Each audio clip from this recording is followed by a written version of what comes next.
Can a Christian be a member of the Republican or Democratic parties? We have been considering some issues concerning whether or not the parties are on the Lord's side. We'll take up in this portion of our presentation the next issue: limitation of government. Republicans say, yes, kind of.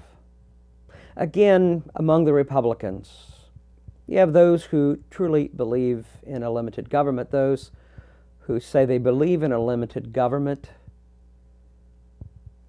and those who believe still in a large government. The Democrats say no to the limitation of government, bigger government. Well, the Republicans get a half a point.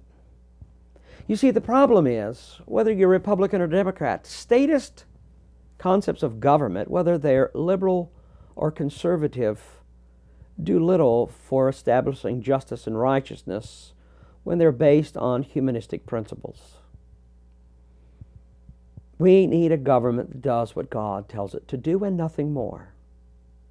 Romans 13, verses 3 through 4, we had viewed verse 3 previously, but we'll consider it with verse 4. The Apostle Paul here writes, "For rulers are not a terror to good works, but to evil. Do you want to be unafraid of the authority? Do what is good, and you will have the praise from the same. For he is God's minister to you for good. But if you do evil, be afraid, for he does not bear the sword in vain.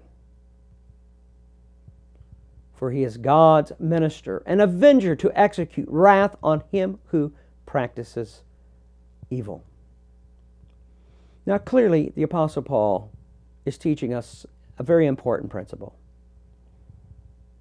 When we do what is good, our government will praise us. For true godly government is a minister. He is God's minister, the magistrate, to minister for our good. But if you do evil, anyone who does what is wicked and unrighteous, anyone who transgresses the moral law of God, ought to be afraid. For the magistrate bears the sword for that very purpose. He has the authority of life and death in such matters. Why? Because he is God's minister. He's God's minister when he does what is right. He is God's minister when he does good for you. He is God's minister when he praises what you do is good. He is God's minister when he destroys wickedness, when he puts to death those who would do those wicked deeds that deserve death. He's an avenger, an executor on those who practice evil. That's the standard of God's word for a magistrate. This is one part of what God demands in the political practices of government. The government should be involved in the internal civil order of its society. Government is designed to protect the rights and the practices of the family by internal civil order, and we're also taught by national defense. These are the two practices of government. Government has many fingers in many areas of life that it has no authority to be in. And we'll discuss those much later. But government is strictly limited and ought to be limited to two things: an internal order system of civil righteousness and a national defense to those who would upset that order from without.